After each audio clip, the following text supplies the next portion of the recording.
My name is Elena, and as I sat quietly in the Johannesburg airport lounge, I felt out of place. My fingers drummed absent-mindedly against the worn leather of my travel bag.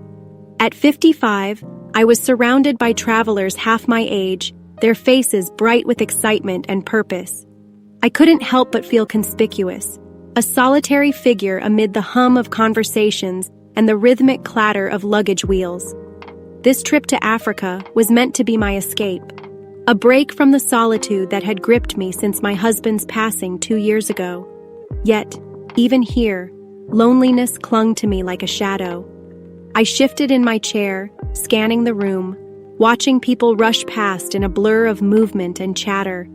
And then, he entered.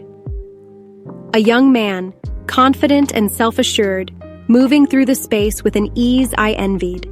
He was tall, with a bright smile that seemed to light up the room. He greeted staff and travelers alike, his charm effortless. Something about him held my attention.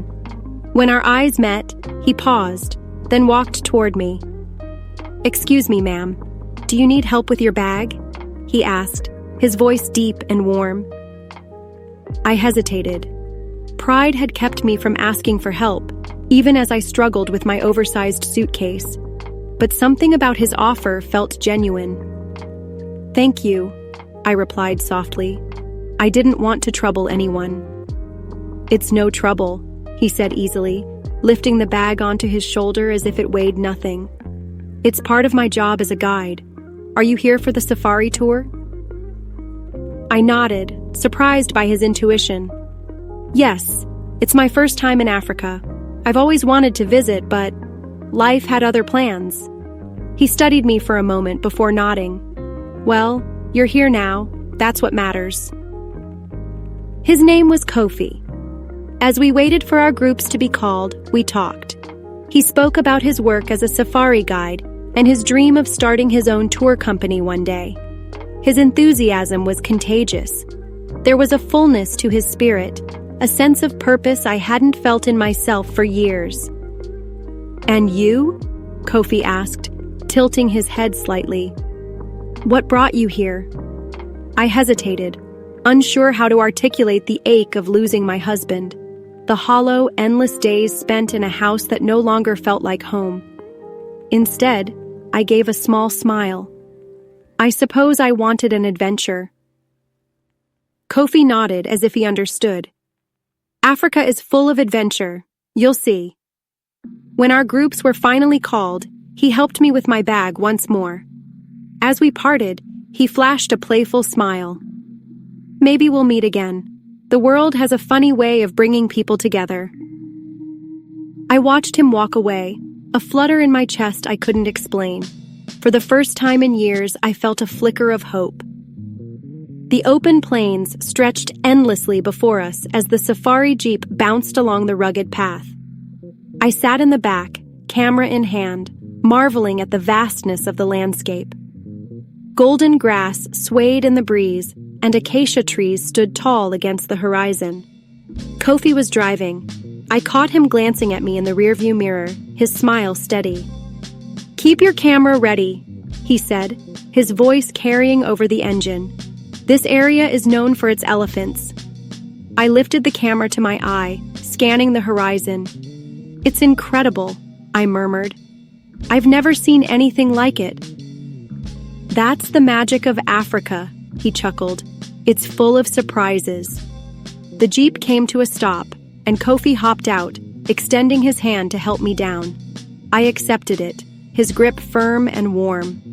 We walked toward a shaded area where a herd of elephants grazed, their movements slow and graceful. As the afternoon wore on, our conversations grew more personal. I told him about my years as a teacher, the joy I had felt shaping young minds, and the emptiness that followed my retirement. Kofi listened, nodding as if he had lived those moments with me. "You know," he said, leaning against the jeep, "when I was younger, I thought life would get easier with age.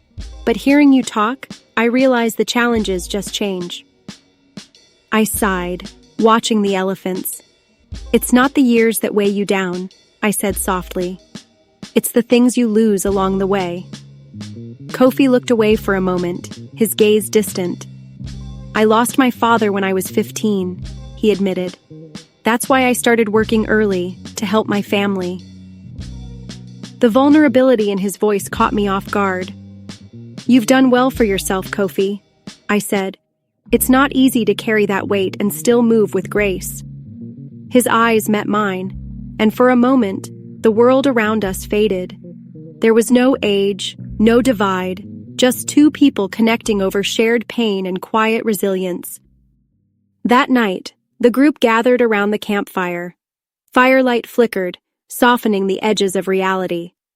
Kofi's laughter echoed as he joked with others, his charm drawing them in. But when his eyes met mine, there was a softness there I hadn't seen before. Later, as the fire died down, he approached me, holding out his jacket. "You'll need this," he said. Our fingers brushed as I took it, warmth lingering long after he walked away. That night, in my tent, I lay awake, my heart heavy with confusion. I hadn't come here looking for anything beyond adventure. And yet, Kofi's presence stirred something in me, a longing I hadn't felt in years. The next morning, Kofi arrived at the hotel to escort me to the airport. The ride was quiet, filled with unspoken words. As he helped me with my luggage, I finally found my voice. "Thank you, Kofi, for everything." He gave a small, understanding smile. "You don't have to thank me. You've taught me as much as I've taught you." I reached out and hugged him. It was brief, but full of unspoken meaning. When I pulled away, I saw it in his eyes. He had felt it too. On the plane, I gazed out of the window, replaying the moments from the trip. Back home, I began writing letters to my daughter, sharing the truths of my journey. I didn't mention Kofi's name, but his presence was woven into every word. Sometimes, life's greatest adventures aren't the ones we plan, but the ones that find us when we're lost. I may have gone to Africa seeking escape, but I returned with something far more valuable, a renewed sense of hope, and the reminder that connections, however brief, can change us forever.